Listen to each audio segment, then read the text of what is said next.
Segunda-feira, 16 de abril de 2018, está entrando no ar ao vivo pela TV Câmara, pela página da TV Câmara no Facebook e pelo canal oficial da Câmara dos Deputados no YouTube, mais uma edição do Participação Popular. Eu sou Fabrício Rocha e no programa de hoje nós vamos debater a crise nas universidades públicas de todo o país. Na semana passada aqui em Brasília houve um protesto até muito forte, muito grande aqui na esplanada dos ministérios, por causa da situação da Universidade de Brasília, da UNB. A gente vê a Universidade Federal do Rio de Janeiro passando por dificuldades, a Universidade do Estado de São Paulo também com problemas. Em todo o país, as universidades reclamam de uma crise muito grande que vem se abatendo sobre elas, principalmente nos últimos 2 anos. É um problema de falta de dinheiro ou é um problema de falta de gestão?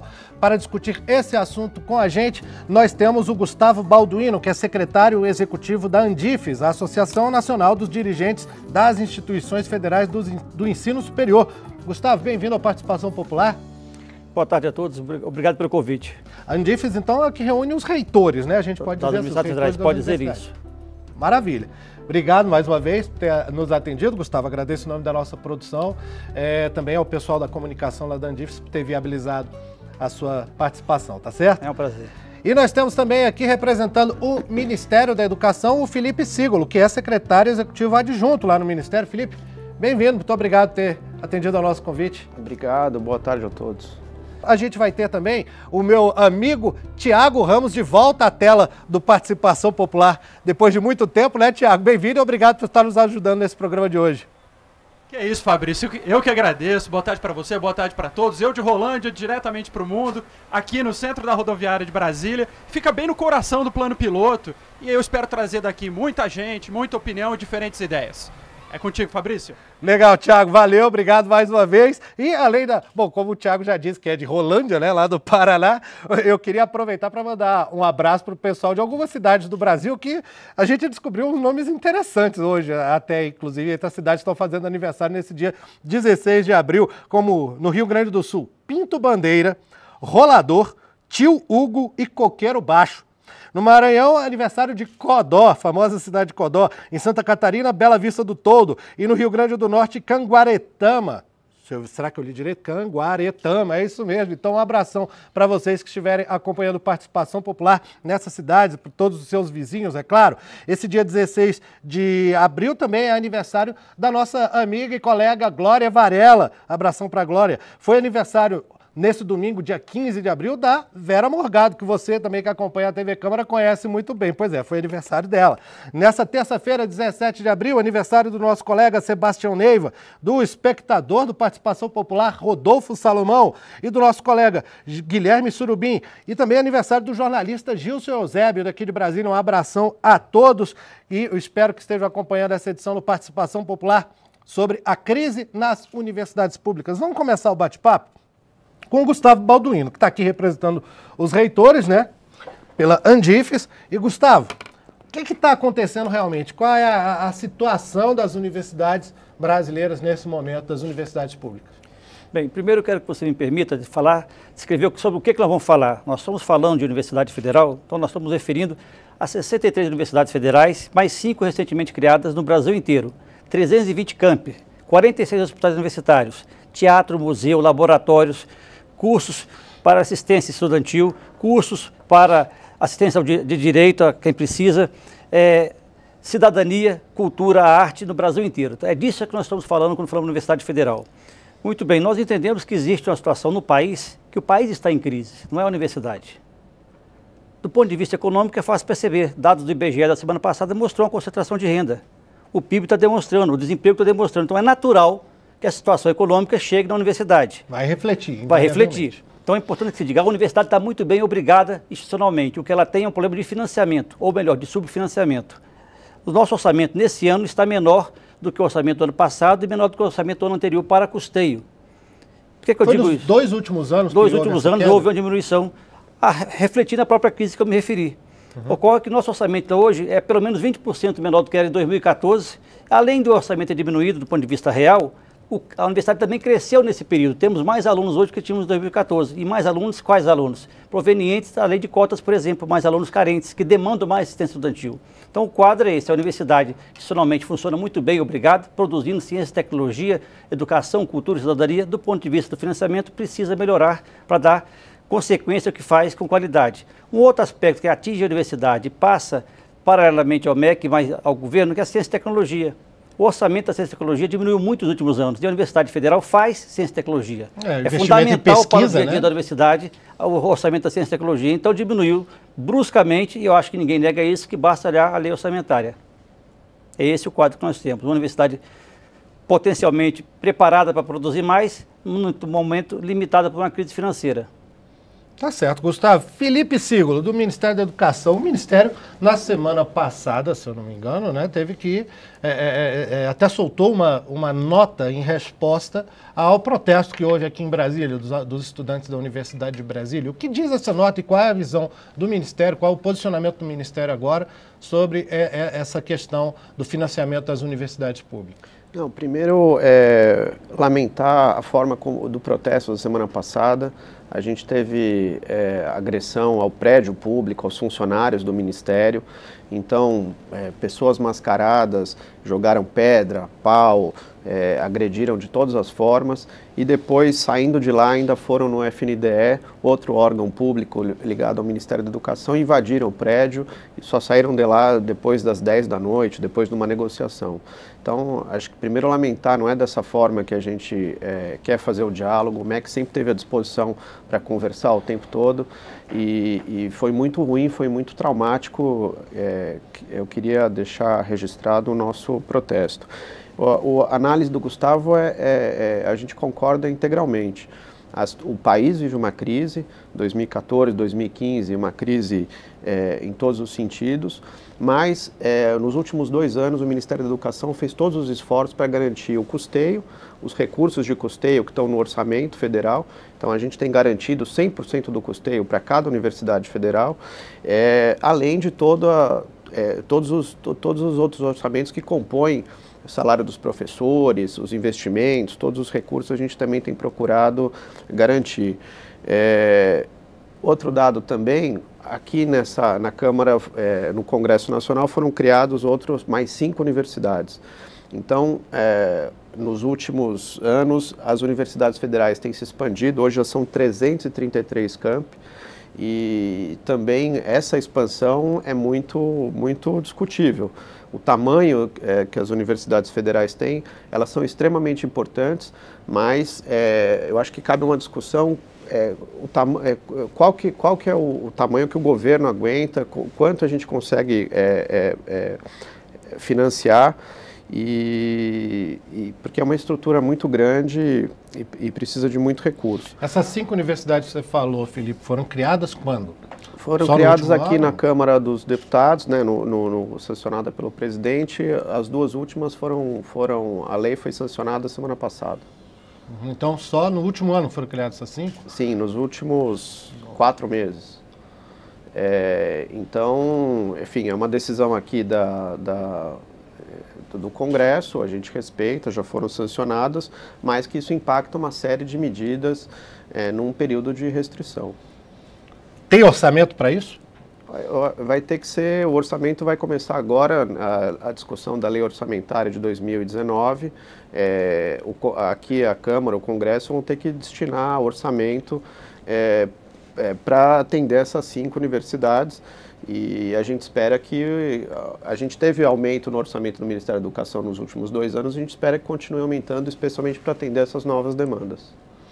Tá certo. Felipe Sígulo, do Ministério da Educação. A gente já tem mensagem dos nossos espectadores aqui. O Marcelo Alves de Lima, que é professor de História em Guarulhos, São Paulo, está sempre com participação. Abração, Marcelo. Obrigado mais uma vez pela contribuição. Mandou para a gente uma série de e-mails.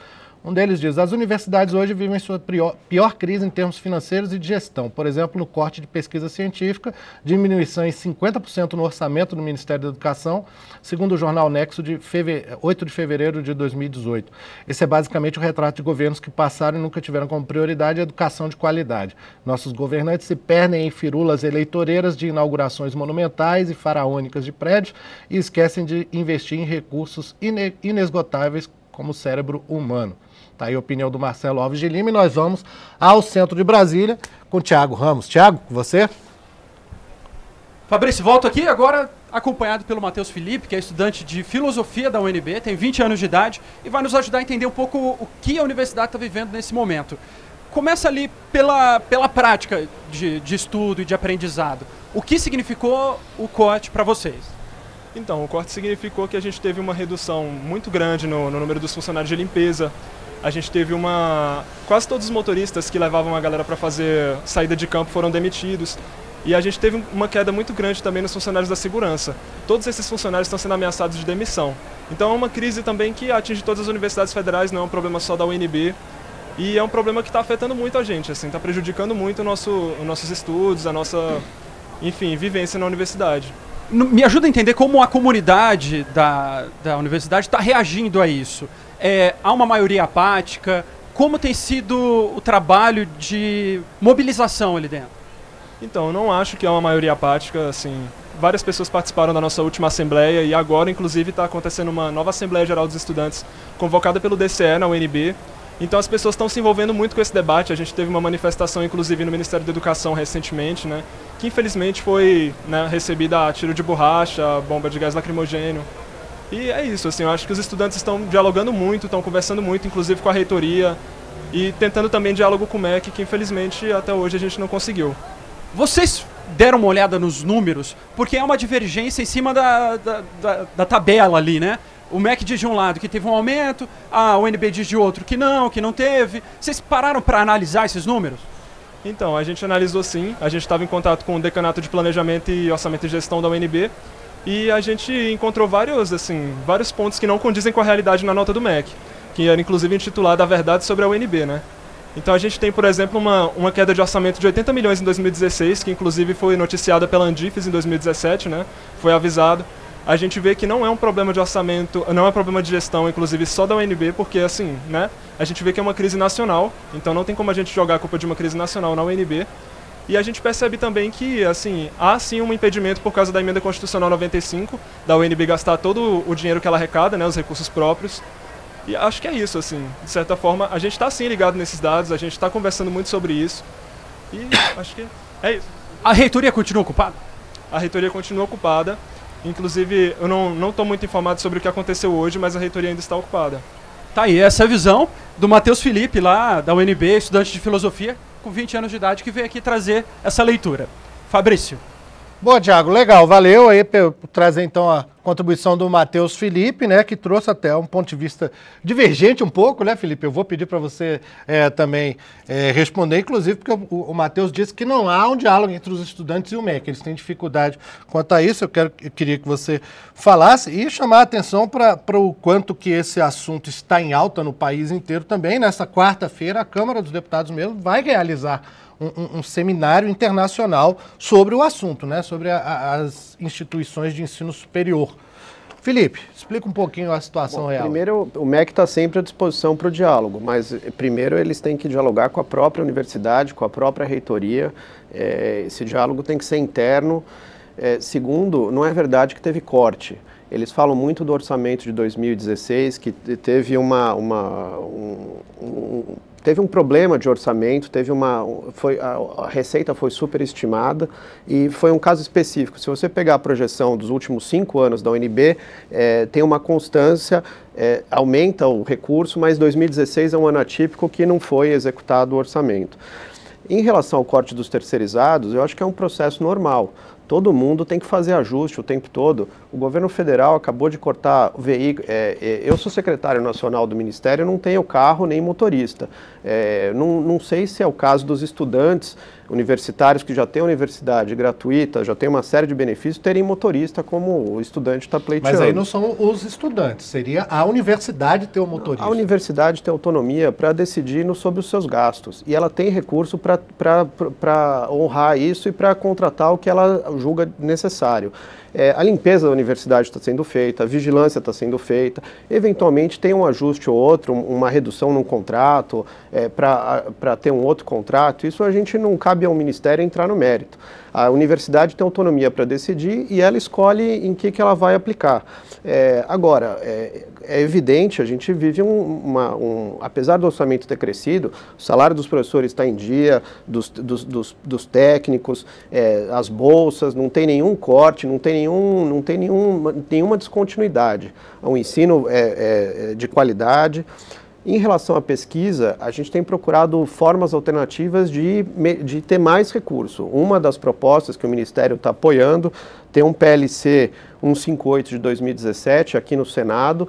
Então a gente está apoiando a criação de fundos privados, os chamados endowments, para que cada universidade tenha recurso e consiga, através de fundos privados, captar mais recursos para outros projetos. Não substitui em nada o custeio, mas seriam os fundos privados, cada instituição de ensino com um fundo privado próprio para receber doações de ex-alunos, de empresários, enfim, para projetos específicos, especialmente em pesquisa, desenvolvimento e inovação. Mas tem uma questão que eu acho que é importante destacar. Primeiro, o Felipe colocou uma questão que a sociedade tem que debater sobre ela. Qual é o tamanho da universidade? Já há uma definição desse tamanho, por uma política de Estado, definida unanimemente nesse Congresso Nacional, que é o PNE. O PNE, que não foi de um partido ou de outro, não foi do governo de outro, não foi da universidade. Plano Nacional de Educação diz qual é o tamanho que nós queremos da educação, quais são as metas. Então já está definido como alcançar essas metas, ano a ano, progressivamente alocando recursos. O que está ocorrendo é que este plano de Estado, esta dimensão estabelecida, a partir de um Congresso eleito, e por um processo enviado para o governo eleito, discutido com a sociedade, não está sendo encaminhado. Essa é a questão. O tamanho real, o tamanho que tem que ser definido, não é por mim nem por ninguém, é pela sociedade brasileira que definiu o PNE. Então isso é um ponto importante a ser considerado. Se há uma crise econômica, e há essa crise, há também um modelo econômico que sustenta o que está a par dessa crise. A emenda constitucional 95, como disse o aluno, é determinante no que nós estamos fazendo. Foi aquela que estabeleceu um limite de gastos ano a ano durante 20 anos. Por hipótese, se melhorar a situação econômica do país, aumentasse a arrecadação, o MEC ainda estaria proibido de repassar mais recursos, porque a emenda não permite. Então, este modelo é que está colocando em risco o processo de desenvolvimento do país, de expansão consolidada das universidades. Conjunturalmente, um movimento ou outro de custeio pode até exigir ajuste e gestão desse custeio. É importante deixar claro também para não criar uma confusão no espectador. O aluno não tem motorista. Eu entendi o que ele falou, são motoristas para servir a atividade acadêmica. A Universidade de Brasília, por exemplo, a geologia vai para o campo. A agronomia vai para o campo, a biologia vai para o campo, o motorista, para isso é que é preciso. A quantidade é necessário ter racionalidade sempre, não há dúvida disso. Mas pode deixar claro que não é nem para o reitor motorista, nem para o aluno, é para a atividade acadêmica, para ensino, pesquisa e extensão. É isso que tem que ser preservado na UNB e em qualquer lugar. Portanto, ainda tem conta atrasada? A UFRJ que enfrentou um problema de atraso nas contas? Na verdade, eu não teria condições de tratar de um caso ou de outro, eu quero tratar do conjunto das universidades, mas certamente o ponto é, o orçamento de custeio de 2014 para cá tem diminuído e a quantidade de pessoas dentro da universidade, alunos propriamente dito, tem aumentado. Esta relação, por maior que seja, melhor que seja a gestão, por maior que seja o ajuste, em algum momento tem limite. Você não pode cortar mais sob pena de comprometer o funcionamento ou inviabilizar o funcionamento. Esperamos e não vai acontecer. Temos certeza disso. Mas o orçamento, de fato, diminuiu, o orçamento de custeio e, sobretudo, o orçamento de investimento. Esse, então, diminuiu assustadoramente. Obras para laboratórios, equipamentos, isso diminuiu assustadoramente nos últimos anos. E quero tocar no ponto que o Felipe trouxe sobre a questão dos fundos patrimoniais.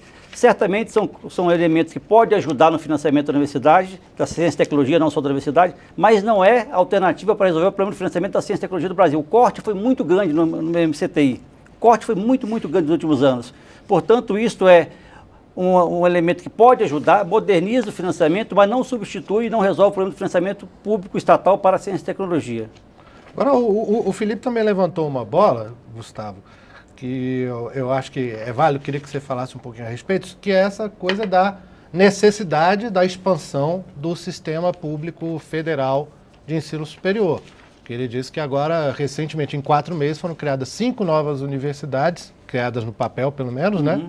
Na lei, e ele até levantou, é preciso discutir se realmente é necessário isso. Na sua visão, é necessário ou não? Não, na minha visão pessoalmente. Na visão do Andifes também é. Mas mais do que na minha visão, na visão do Andifes, como eu disse, é na visão da sociedade, do PNE, da política de Estado. Se não criar universidade, não tem como aumentar o número de universitários, pessoas com nível superior, até quando vencer o prazo do PNE. É preciso criar e expandir, inclusive, o setor privado também. Porque a expansão é que vai alcançar as metas do PNE. Mas mais importante do que isso, a discussão das universidades, eu acho que devia ter sido aprofundada, mas ela foi feita, eu suponho que o parlamento fez. Mas mais importante do que isso, neste parlamento, que aprovou nos últimos 4 meses, como bem disse o Felipe, o governo tem maioria. Então não foi aprovado sem a consciência do governo.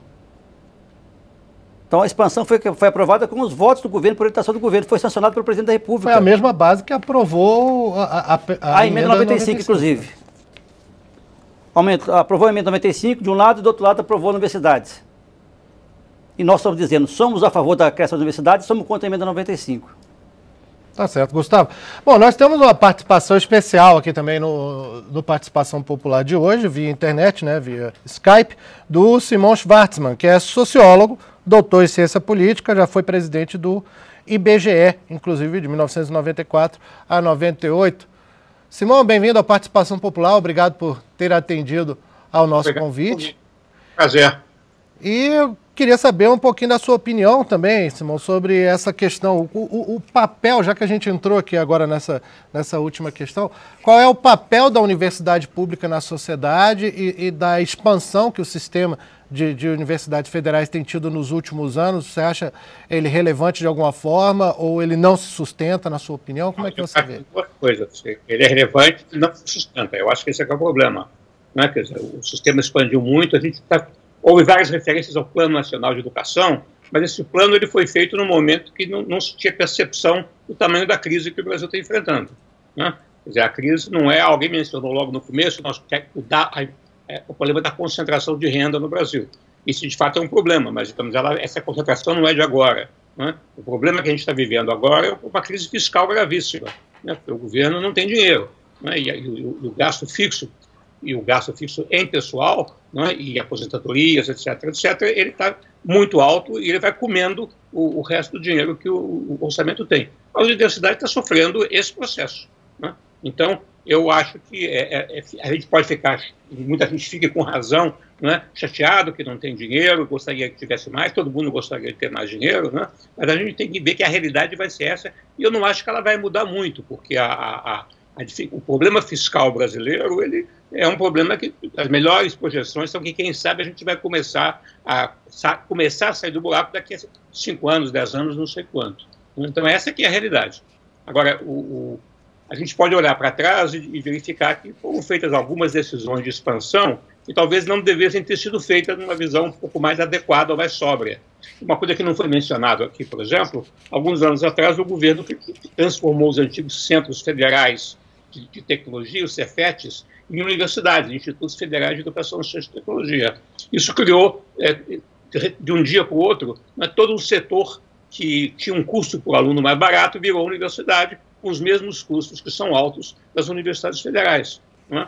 Houve uma política de expansão das universidades federais, mas não se pensou que isso tinha um limite lá para frente. Então, eu acho que essa é uma situação complicada. Agora, o que se pode fazer nesse momento? Né? Eu acho que tem que pensar um pouco a longo prazo, tem que começar a olhar em conjunto. Agora, as universidades têm que procurar mais espaço para elas usarem melhor os recursos que têm. Aí, ouvi um comentário de não, as universidades estão muito bem, o problema é falta de dinheiro. Eu acho que isso teria que ser pensado um pouco mais profundamente. Elas não estão tão bem assim, não é? Simão, por exemplo, as taxas de abandono, não é? A gente tem diferenças muito grandes de qualidade entre as universidades. O custo por estudante varia enormemente de um lugar para o outro, de uma universidade para outra. Então, eu acho que tem muito espaço para melhorar o uso dos recursos, para usar os recursos melhor. né, para encontrar formas adicionais de recursos. Esse fundo que se foi mencionado é uma maneira, não resolve, mas é uma coisa, é uma iniciativa. Então eu acho que tem que ver como é que a gente pode viver com uma situação que ela não vai se resolver no curto prazo, infelizmente. E Simão, eu queria te perguntar um pouquinho sobre uma coisa que o Felipe também mencionou um pouco antes, que é a questão da autonomia universitária, que ele disse que as universidades têm a autonomia para direcionar, alocar recursos. Não, elas têm mais ou menos, porque a grande parte do recurso das universidades é o recurso pessoal, e elas não têm autonomia para mexer nesse dinheiro.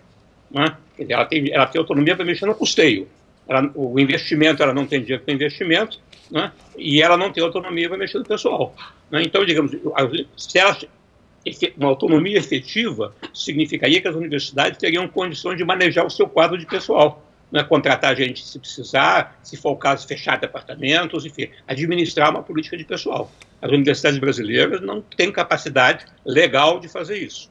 Né? Então, isso é uma limitação muito grave, porque, afinal de contas, as universidades são instituições que vivem fundamentalmente de administrar talento, não é isso? Gente competente, bons professores, bons pesquisadores, não é? E se ela não puder mexer no seu quadro de pessoal, que hoje em dia é rígido, os salários são fixados nacionalmente, o Ministério da Educação nem dá o dinheiro, ele paga diretamente os funcionários, vai direto de Brasília para a conta dos professores. Então, na verdade, a universidade não tem autonomia financeira.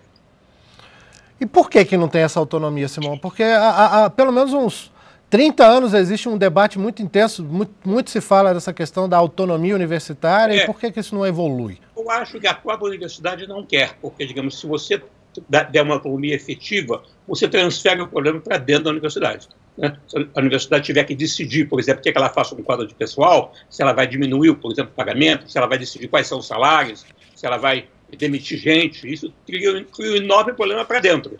É mais fácil você dizer, não, aqui nós não temos problema e o MEC que nos deu o dinheiro. Né? E enquanto o MEC vai dando o dinheiro, as coisas vão andando. Agora, o que acontece? O MEC acaba dando menos dinheiro, porque tem que sustentar todo mundo, ele vai dando menos dinheiro, o dinheiro é igual para todo mundo, a universidade no norte do país, no interior, em São Paulo, é o mesmo salário, não se considera as diferenças regionais, as diferenças entre áreas, tem áreas que são mais caras, outras menos, é tudo igual, é tudo homogêneo, e eu acho que é uma questão política. Quando no passado, há muito tempo atrás, se falou que efetivamente dar uma autonomia para as universidades não quiseram.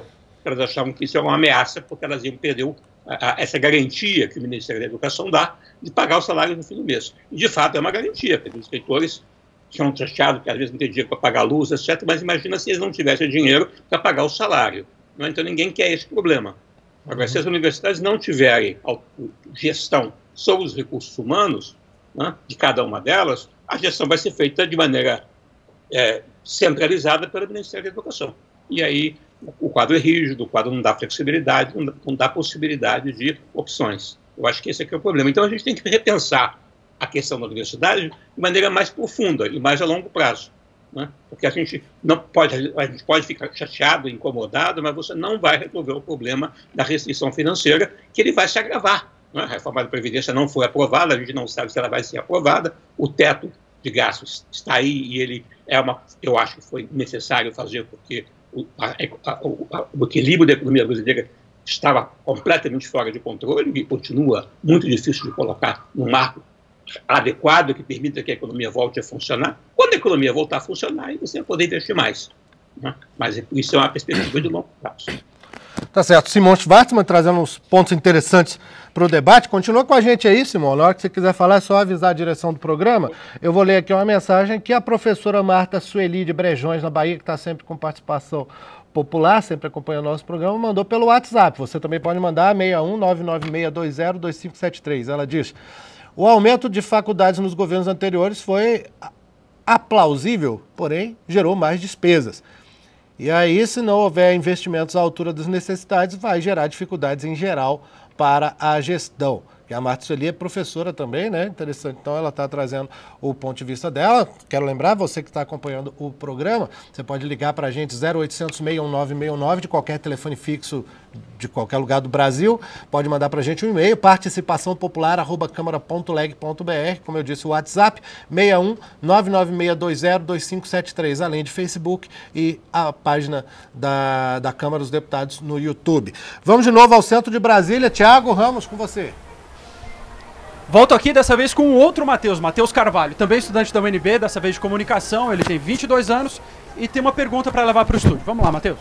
A gente quer perguntar para o representante do MEC que, assim, a gente viu semana passada uma propaganda do governo federal no Correio Brasiliense, onde fala a verdade sobre a UNB, né? Que, enfim, a gente pode até contestar esses dados mesmo.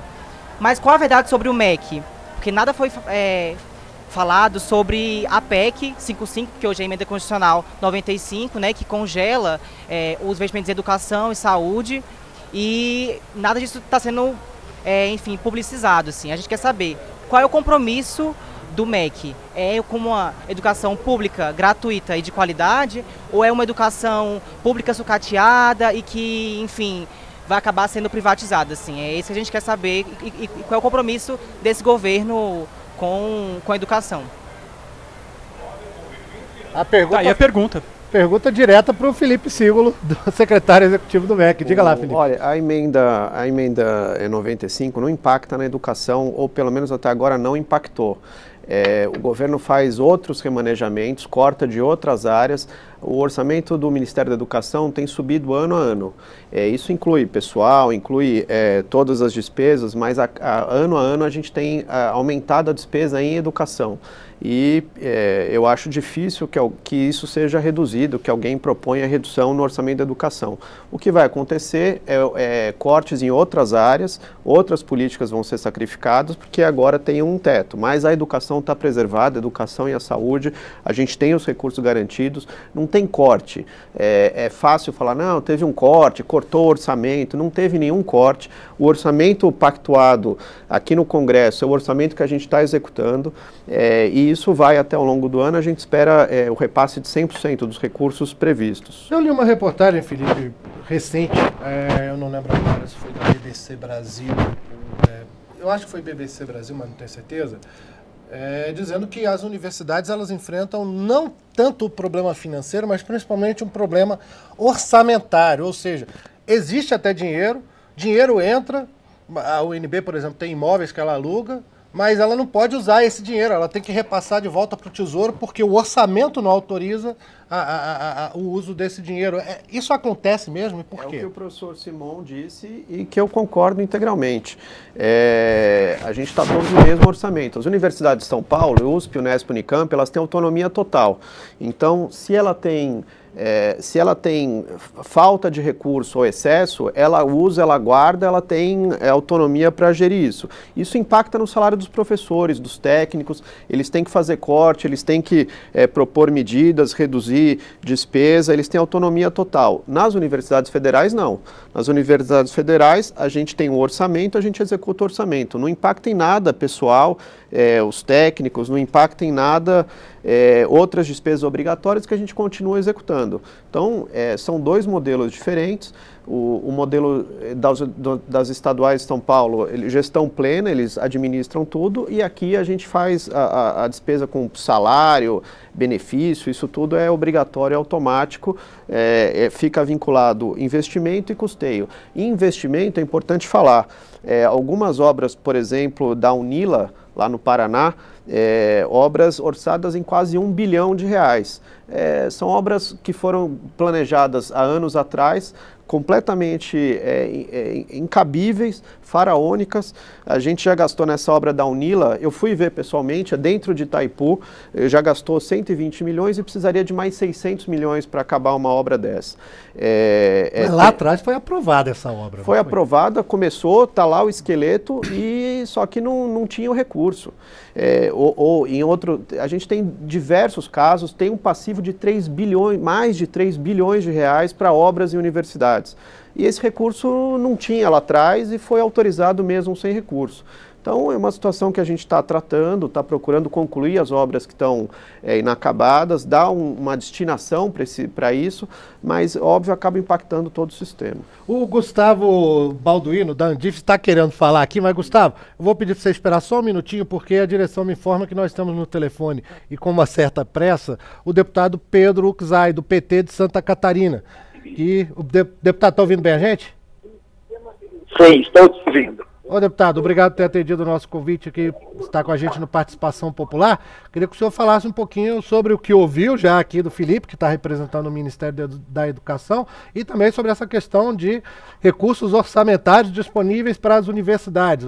Como o Felipe apontou agora, 3 bilhões só de obras paradas, né? 3 bilhões de reais de obras paradas que foram aprovadas lá atrás, em algum momento, inclusive aqui no Congresso mesmo, passaram pela votação de orçamento aqui do Congresso, mas não haveria recursos disponíveis. O senhor pode falar um pouquinho sobre isso? Eu acho que esse debate é extremamente rico e importante. Acho que o ponto de vista estrutural das universidades, eu inclusive vou apresentar um relatório da situação dos campi das universidades federais e dos institutos federais. O que nós estamos vivendo agora? Há necessidade de muito mais investimento para consolidar os campi, ampliar novos cursos, também discutir a ampliação de novos campos de universidades federais país afora. O Brasil fez poucas universidades públicas ao longo de 500 anos. Agora se fez uma expansão nos governos anteriores que precisa, no mínimo, consolidar. Então pode ter algum problema específico, como essa questão da UNILA, que eu acho que tem razão, Felipe, quando levanta essa problemática da UNILA, mas do ponto de vista mais geral, nós precisamos orçamentário, mas nós precisamos também o financeiro. E se nós pegarmos a perspectiva de ampliação dos investimentos, 2013, 2014, para depois 2015, 139 milhões, 2016, 129 bilhões, 2017, quanto foi? 140 bilhões, 2018. Então, tem que ter presente que efetivamente está tendo problema no financiamento da educação brasileira, para além da questão da emenda constitucional 95, é discutir o que nós queremos para nossas universidades públicas, para ciência e tecnologia. Tem laboratórios parando pesquisas, tem parando projetos de iniciação científica, tem projetos parando do ponto de vista de carreira dessas universidades, tem necessidade de novos cursos e que está paralisado. Então, o debate é profundo, é uma decisão política que hoje o governo não coloca como horizonte consolidar os novos campos das universidades, a ampliação da ciência e tecnologia nas nossas universidades federais, uma perspectiva de consolidar, mais do que discutir, que precisa a médio prazo expandir. Período de crise, tu pode consolidar, mas retroceder, então tem problema de gestão, pode ter localizadamente, mas colocar o problema da gestão do ponto de vista das universidades é o maior equívoco, é esconder a decisão política e objetivamente a emenda constitucional 95 para 20 anos efetivamente. Chega um momento que não vai sacrificar as outras áreas, vai começar a sacrificar a própria educação e a própria saúde, porque está claro lá, os gastos primários vai ter que manter congelado para 20 anos e, consequentemente, o setor da educação, que precisa expandir, no máximo vai ter o quê? A manutenção da inflação do ano anterior e com mais alguma coisa. Então não tem como, estruturalmente, o setor de financiamento da educação tem decisão política de manter como está ou diminuir os investimentos e vai pagar a educação pública brasileira. Mas, deputado, eu queria perguntar rapidamente sobre essa questão da conexão entre a decisão política e a realidade, que foi o que o Simon Schwartzman falou com a gente pela internet. E isso também foi, de certa forma, levantado aqui, porque o Gustavo, da Andifes, mencionou que é o mesmo Congresso que aprovou a emenda constitucional 95, com esse congelamento dos gastos, que também cria mais universidades, como o Felipe lembrou aqui, só nos últimos 4 meses mais 5 universidades. Então, assim, Está sendo debatido realmente assim qual é o papel da universidade pública na sociedade brasileira, pública, gratuita, e em paralelo, de onde que se tira dinheiro para isso? Isso é discutido com seriedade aqui pelo Congresso Nacional? Eu acho que você levanta uma questão central. Na correlação de forças, a maioria do Congresso Nacional teve investimentos que tinha que reduzir os investimentos na área pública. Por isso que congelou para 20 anos, nenhum país do mundo fez isso. Da emenda constitucional 95, e eu propus uma PEC 373 que revoga o congelamento na área da saúde, educação e segurança pública. Em segundo lugar, o Congresso fez a melhor lei do planeta, que foi o Plano Nacional de Educação, que permitiria o Brasil se transformar numa nação, e logo em seguida mudou a conjuntura, romperam com a democracia, e a nova força política que tomou de assalto o próprio governo federal fez uma maioria no Congresso que faz o quê? Redução de investimento de dinheiro público nas políticas públicas, inclusive nas universidades públicas. E essas construções de universidades localizadas são localizadas e por decisões políticas específicas, mas não é uma posição estrutural de consolidar e expandir universidades públicas no Brasil como horizonte. Vai sacrificar várias dessas universidades. Tal e a UNB com problema, outras universidades, todos os reitores estão reclamando que precisa de laboratório nos campi novos, precisa de biblioteca, precisa de novos cursos, precisa expandir. Estamos aí na luta de expandir cursos de medicina, e agora se congela para 5 anos qualquer curso de medicina, sem um estudo prévio da demanda que tem em várias regiões do Brasil. É disso que nós estamos falando. Então tem decisão política, não é problema do Congresso só, é um problema de uma posição política do governo que está hoje comandando o país, sem legitimidade, forma uma maioria que se contrapõe ao que foi votado 2 anos antes, que foi o Plano Nacional de Educação. Como é que nós vamos conseguir 10% do PIB para a educação? Mas como é que a emenda constitucional 95 não vai restringir dinheiro da educação, se nós temos que ampliar educação infantil até a universidade? Nós temos que ter 33% da matrícula líquida em universidade. Então, como é que vai dizer que a emenda constitucional 95 não vai restringir os investimentos na educação para atingir o Plano Nacional de Educação? Esse é o som do debate que o governo não quer fazer, e aí esconde no debate da gestão, ou de mal obra lá na Unila, aqui ou lá. E isso pode fazer o que mas isso não é problema estrutural. O problema estrutural é onde é que a gente quer chegar em 10 anos, que vamos fazer o Plano Nacional de Educação para o ensino superior valer e consolidar, ou não fazer e manter o congelamento específico de manter só como está no máximo e sem maior expansão. Então o ensino superior público está sendo efetivamente deixando de ser prioridade do governo federal. Deputado Pedro Czai, do PT de Santa Catarina, obrigado por ter estado com a gente aqui no Participação Popular. Grande abraço para o senhor. Um abraço, obrigado. Valeu, deputado. Gustavo, você estava na fila para falar aí o que você queria. Já vou pedir para o Felipe responder também. Vários pontos foram tocados nas últimas intervenções, todos eles relevantes. Vou começar pela questão da autonomia. As universidades federais querem autonomia, sim, mas autonomia significa ter o financiamento adequado e suficiente e necessário, porque autonomia sem financiamento não é autonomia. Na verdade, você comprimir de tal forma a possibilidade da universidade que ela acaba se viabilizando. Então, a legislação hoje permite que as universidades captem recursos fora. Por exemplo, tem essa questão das doações, do fundo privado que está se falando. Nosso modelo orçamentário, que também, nosso modelo orçamentário, a lei inviabiliza ou desestimula. Se nós captarmos recurso próprio, se tiver dentro do limite orçamentário, nós não podemos gastá-lo. Ou fazer opção entre o próprio e o do Tesouro. É preciso alterar essa lei para que a gente possa captar mais recurso próprio. Mas a solução não é captar recurso próprio. Isso é necessário e estamos fazendo. A solução é o financiamento adequado. O recurso próprio tem que ser plus, tem que ser a mais, tem que ser alguma coisa que vai dar o crescimento. Uma gordura, né? Muito bem. Esse é um ponto. Outro ponto que a gente precisa entender é o debate real. Que país nós queremos? Essa é a situação. Se a gente tiver esse norte, nós vamos conseguir entender as coisas do dia a dia. Por exemplo, é fundamental ciência e tecnologia, qualidade, ensino superior, para a gente ter uma economia mais competitiva, globalizada, superar as desigualdades regionais? Qualquer pessoa com mínimo de bom senso vai dizer que sim, vai responder afirmativamente às minhas questões. E a universidade ajuda ou atrapalha nesse objetivo? Claro que ajuda. Eu diria mais, sem muito esforço matemático ou econômico, o que ocorre? A economia brasileira recebe inputs da universidade, através de conhecimentos e tecnologia, muito mais relevantes, muito mais substanciais do que o que gasta a universidade. O pré-sal, para usar como referência, ele existe a custo de pesquisa feita em universidade pública, em especial na federal. Nosso grande agronegócio é fruto de pesquisadores que desenvolveram nas universidades. A Embrapa faz pesquisa, mas quem forma os pesquisadores são as universidades. Então, o que o agronegócio faz por ano? O que o pessoal faz por ano para ficar em 2 setores?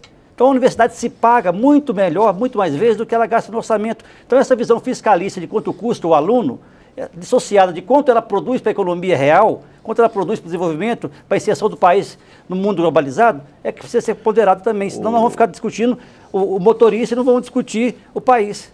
Olha só, Felipe, o César, de Natal, Rio Grande do Norte, mandou para a gente um WhatsApp aqui, opinativo, né? Nem é tanto uma coisa da discussão, né? Mas só para a gente não ficar sem a mensagem do nosso espectador, né? Ele diz, como que não tem dinheiro para as universidades e o governo fazendo refis para grandes devedores, lançando ofertas para parlamentares? Não seria um tanto quanto contraditório? Tá aí a opinião do César. Aí, Felipe, responda aí. Você está querendo responder? Não, é isso, é fazer escolha, é decidir aonde vai ter recurso, em que, só para dar a prova que a gente investe bastante. Vou pedir para a câmera para se conseguir pegar aqui, de 2013 para cá, o ensino superior está representando mais de 60% na despesa do Ministério da Educação contra a educação básica. Então, sempre foi muito parecido, 50% na educação básica e no ensino superior, e de 2013 para cá, o ensino superior cresceu muito por causa desse financiamento. Então, a gente está sacrificando a educação básica em detrimento do ensino superior. Não foi uma decisão desse governo, uma decisão que já vem e que a gente ainda não conseguiu reverter. Eu acho importantíssimo ter quanto mais recursos para a universidade, melhor, só que a educação básica ainda precisa de muito investimento, a gente ainda tem crianças de 4 e 5 anos fora da escola, ainda a gente precisa que os estudantes, mais de 40 milhões de estudantes de educação básica, tenham recurso e tenham apoio do Ministério. Então é esse balanceamento que o Gustavo disse bem, a gente precisa discutir em profundidade. Esse cobertor curto também não é fácil não, né? É complicado. Governar e escolher. Bom, vamos de novo ao centro de Brasília. Tiago Ramos, está com você, meu filho. Mais uma vez aqui do centro de Brasília, dessa vez com uma visão crítica a respeito da universidade. Eu estou aqui do lado de Fabiano Oliveira, 19 anos, que é estudante de desenvolvimento de sistemas também da UNB. Você falava que a crise, você sentiu os efeitos da crise sim. Como? A pior parte foi porque a administração está muito ruim. Quando a gente entra o primeiro semestre na UNB é muito bagunçado, ninguém sabe de nada e fica a par dos estudantes correr atrás das coisas. Tá certo, só que é muito desestruturado, é muito difícil, muito complicado mesmo. Em questão do horário de aulas, uma é pela tarde, a outra é pela manhã, e aí às vezes muda e a gente fica sem saber realmente o que fazer nesse momento, né? Mas deixa só eu repisar esse ponto aqui. Na crise, na prática, você sentiu mais em relação ao restaurante universitário, hein? Sim, eles mudaram o preço, né? E isso impactou muita gente carente também, né? E é isso. De quanto mudou o preço? Quanto era e quanto tá? Eram 3, agora 6,50. Tá, obrigado. Muito obrigado, Fabiano Oliveira, 19 anos, estudante de desenvolvimento de sistemas da UNB. Obrigado pela sua opinião e tenha uma boa tarde. Fabrício, contigo. Valeu, Thiago. Obrigado por trazer aí a Fabiana, né? Com a experiência mostrando que lá na Universidade de Brasília o restaurante universitário já ficou mais caro, né? Ficou muito mais caro. Saiu de R$3 foi para 6. O restaurante universitário, para quem pode pagar, para quem não pode, continua sendo R$3 também. Então é importante deixar claro que há sim necessidade de mais recursos para assistência estudantil. Por quê? Porque pela expansão que foi feita pelos métodos de seleção, o Enem, e pela lei de cotas, nós temos hoje, graças a Deus, que bom, muito mais alunos carentes. E nós precisamos mais recursos para dar assistência estudantil para que esse aluno possa permanecer na universidade, entrar e ter o desempenho acadêmico e concluir o curso que interessa ao país. Mas, no entanto, é preciso ter clareza que a assistência estudantil tem que ser, de fato, criteriosa. Assistência para quem precisa de assistência. Tá certo, Gustavo. Bom, a direção me informa que nós temos no telefone do Participação Popular agora o deputado Alex Canziani, do PTB do Paraná. Deputado, está ouvindo bem a gente? Boa tarde, estou vindo sim, com muita alegria participar aí da TV Câmara. Oh, maravilha, deputado. Mais uma vez, obrigado por estar nos atendendo, estar com a gente aqui no Participação Popular. E eu queria saber a opinião do senhor, deputado, sobre tudo isso que a gente está discutindo aqui, se é um problema de gestão, se é um problema de financiamento, se o Congresso tem prestado atenção na hora de aprovar o orçamento para as universidades e também aprovando coisas como a emenda constitucional 95, que corta os gastos, inclusive para as universidades públicas. Então eu queria que o senhor falasse um pouquinho sobre isso. Como que esse assunto do financiamento das universidades é tratado realmente aqui na Câmara dos Deputados, na opinião do senhor? Olha, primeiramente parabenizar, né, pela importância desse debate, parabenizar aí o Felipe pelo Ministério, o Gustavo também pela Andifes. São pessoas que têm acompanhado ao longo dos anos o trabalho que fazem em prol da educação. Eu vejo o seguinte, primeiro, houve uma expansão importante, necessária na educação superior do Brasil. Isso é um fato que ninguém pode questionar. Houve as universidades, novos campi, houve uma expansão. E, obviamente, isso demanda o quê? Demanda mais recursos, demanda mais profissionais, demanda mais participação no orçamento. O que eu tenho defendido ao longo dos anos, que o Brasil tinha que priorizar a educação básica, porque isso é, na minha visão, o mais importante. Todos os países que são países envolvidos hoje tiveram uma atenção para que a educação básica possa ser de qualidade. Agora, nós não podemos também deixar de investir na educação superior. Mas, deputado, parece que inclusive na Câmara... Parece que o cobertor está encurtando, né? Foi o que a gente estava conversando aqui. Realmente, assim, até o ensino superior tem recebido mais recursos, mas o ensino fundamental tem proporcionalmente perdido recursos. Esse cobertor parece estar cada vez mais curto, ou isso é só uma impressão? Os números do governo mostram que não é bem assim. Não, mas eu acho que está acontecendo. Nós estamos cada vez mais... Até porque o custo das universidades, você não tem como você... não tem professores, tem cursos, quer dizer, esses cursos estão efetivamente acontecendo, né, e às vezes acabamos tirando investimento da própria educação básica. Agora, o que eu vejo é que o Brasil passou por uma crise extremamente séria, uma crise extremamente grave. E coube, né, eu acho que o Congresso fez de uma maneira acertada a questão da PEC de teto dos gastos. E por quê? É só você pensar na sua vida pessoal. Ora, se você está ganhando 100, está gastando 120, essa conta não vai fechar. Ou você se adequa, ou você acaba gastando aquilo que você está ganhando, e para isso você tem que ter, você tem que apertar o cinto, você tem que priorizar o orçamento.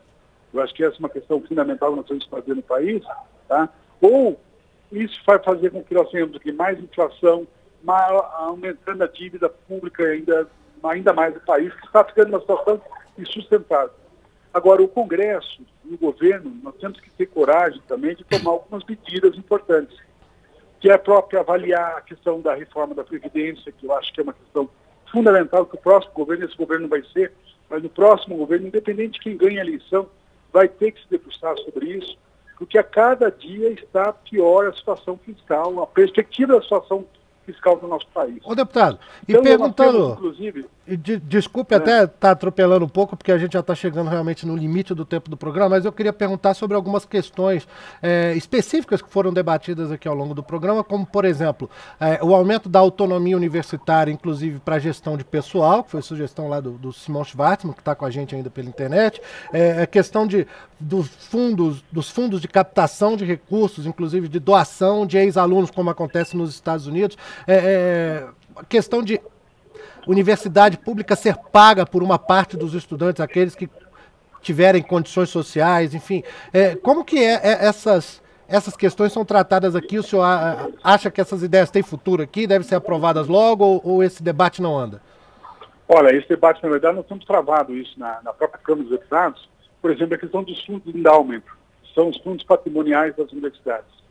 Isso é fundamental que a gente possa viabilizar isso. Não é possível que empresas, que pessoas físicas queiram doar seu patrimônio, queiram ajudar as nossas universidades e tenham uma burocracia tão grande que praticamente inviabiliza essas doações. Então, existem alguns projetos na Câmara.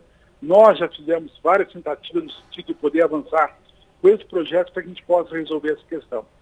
Com relação à cobrança, eu mesmo tive uma PEC que era a permissão, e o próprio Gustavo, quero deixar de público aqui meu agradecimento, que o Gustavo foi uma pessoa que nos ajudou, o próprio MEC também, uma PEC que permitia a cobrança da pós-graduação. Ora, quem faz uma pós-graduação, na minha visão, pode pagar uma universidade pública. Né? Até porque as universidades já cobram isso. E nós queríamos o que? Era regulamentar em função de ação que nós tínhamos, inclusive, no Supremo. Para que você tenha ideia, nós aprovamos no primeiro turno e por 4 votos ele não foi aprovado no segundo turno. Mas na outra semana o próprio Supremo acabou liberando essa cobrança. A questão da cobrança da graduação, essa é uma polêmica extremamente grande no país, mas eu também não tenho dúvida que no próximo governo ou nos próximos governos essa questão virá à tona. Como é que nós podemos financiar as nossas universidades? Nós temos, inclusive, na SEDES, que é um órgão da própria Câmara, nós estamos com um estudo, eu sou o relator, inclusive, da gente buscar novas formas para poder viabilizar a educação superior. De que maneira, vendo a experiência internacional, de que maneira nós podemos alavancar mais recursos para a educação, que é fundamental, né? As universidades têm um papel fundamental no desenvolvimento, na geração de pesquisa, na geração de oportunidades, mas nós temos que também buscar outras possibilidades de trazer recursos para as universidades. E outra questão que você falou com gestão, só para encerrar, a questão da gestão que eu acho que é fundamental, e isso nós precisamos aprimorar em todas as áreas, em todo o governo. Nós precisamos ter melhor gestão, usar melhor o dinheiro que a população tem. Isso é verdade. O deputado Alex Canziani, do PTB do Paraná, muito obrigado por ter estado com a gente aqui. Desculpe a correria, que a gente já está estourando o programa aqui. Deputado, grande abraço para o senhor. Grande abraço, muito obrigado. Um abraço a todos aí. Obrigado pela oportunidade. Obrigado, grande abraço. Bom, como eu disse, né, longe de nós, inclusive, a pretensão de querer resolver o problema da universidade pública num debate de menos de 1 hora de duração. Infelizmente, o tempo não nos permite avançar muito. Eu quero mandar um abraço de agradecimento especial para o Simão Schwartzman, que nos acompanhou aqui, sociólogo, doutor em ciência política, ex-presidente do IBGE. Doutor Simão, muito obrigado, viu, por ter estado com a gente no Participação Popular. Eu que agradeço. Grande abraço para o senhor. Gustavo Balduino, secretário executivo da Andifes, a associação que reúne os reitores das universidades. Obrigado por ter estado com a gente. Em 1 minuto eu queria colocar o seguinte, 2 aspectos muito importantes. 1 minuto. Primeiro é o seguinte, de fato, você vai ter que fazer escolhas, e as escolhas estão sendo feitas, que precisa que a sociedade saiba. Ao fazer o refis, ao isentar o fundo rural, ao fazer uma reforma trabalhista que as pessoas vão ficar sem pagar imposto na carteira de trabalho, não vai ter como aumentar a arrecadação. E aí a escolha foi feita. Eu vou tirar dinheiro daqui e não vou ter para a educação e para a saúde. Esse é um ponto. O outro, eu queria falar de gestão. As universidades federais são os espaços que têm a melhor gestão do país, sem dúvida nenhuma. Toda avaliação da CAPES, órgão do MEC, bota a nossa pós-graduação como a melhor. Toda avaliação do INEP bota a nossa graduação como melhor. Então, o que nós fazemos na atividade de ensino, pesquisa e extensão é avaliada pelo Estado e pelo governo como as melhores. Então, gestão, na finalidade, está, de fato, alcançando os melhores resultados. Podemos melhorar? Sim, melhoramos todo dia. Então, não temos problema de gestão, tampouco de melhorar a gestão. Mas o resultado concreto é, nós somos os melhores na graduação, na pós-graduação e no serviço prestado nos hospitais universitários. Portanto, o debate de gestão não pode substituir o debate real do financiamento. Essa é a questão central. Não podemos nos esconder do debate de gestão, quando, na verdade, o debate o financiamento é insuficiente. Tem a situação do país? Tem. Reconhecemos. Como superar? Fazendo opções. A opção é, de fato, uma reforma tributária, de fato, a opção é não fazer refis, de fato, a opção é não acabar com a CPMF e ter recursos públicos para financiar o serviço público, saúde e educação, pelo menos. Tá certo, Gustavo. Obrigado mais uma vez por ter estado com a gente. Felipe Sígulo, secretário executivo no Ministério da Educação, obrigado por ter estado com a gente. Obrigado. Destacar o nosso compromisso, a gente vai continuar firme aí nessa luta. Tá certo, Felipe. E muito obrigado a você que nos acompanhou nessa edição do Participação Popular.